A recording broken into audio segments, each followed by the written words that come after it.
وہ جو کہتے ہیں نا، چور بھی کہے چور چور، یہی حال ان مرزائیوں کا ہے۔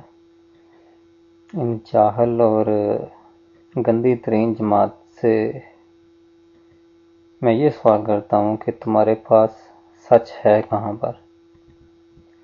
جس مرزے کو تم ڈیفینس کر رہے ہو کہ وہ انگریزوں کی چاپلوسی یا ان کا خیر خواہ یا ان کا کمی نہیں تھا، تو یہ اس کے جو صفحے کے صفحے بھرے پڑے ہیں، تو یہ کس بات کی دلالی کر رہے ہیں؟ ایک دو لائن چھوڑ کے تم مسلمانوں کو جھوٹا ثابت کر رہے ہو تو خود تمہارا پتہ نہیں ہے۔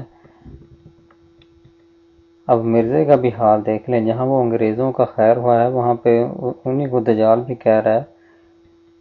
اس کو کہتے ہیں کہ اونٹ سے اونٹ تیری کون سی کل سیدھی ہیں، اس کی گل بھی نہیں ہے، کل بھی نہیں سیدھی اور اس کی آنکھیں بھی نہیں سیدھی۔ تو میں ان سے پوچھتا ہوں تمہارے پاس کیا ہے جس کو لے کے تم بیٹھے ہوئے ہو؟ کون سا سچ ہے جو تم ابھی تک ثابت نہیں کر سکے؟ مرزا تمہیں اسی صفوں پر سے جھوٹا ثابت کر دیتا ہے۔ تم کس کے پیچھے لگے ہو؟ تم کیا کہنا چاہتے ہو؟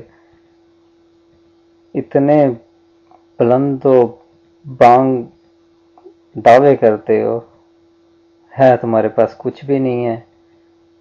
اپنی کتابوں سے تم ذلیل ہو رہے ہو اور اوپر سے کہتے ہو کہ مسلمان جھوٹ بولتے ہیں۔ تو یہ سب تمہاری کتابوں سے ہیں، تم اپنی کتابوں سے ہی ثابت ہو رہے ہو، جھوٹے نہیں بلکہ تم کاذب اور دجال ثابت ہو رہے ہو۔ شرم تم کو مگر پھر بھی نہیں آتی، الٹا تم دوسروں کو کہتے ہو انا للہ و انا الیہ راجعون۔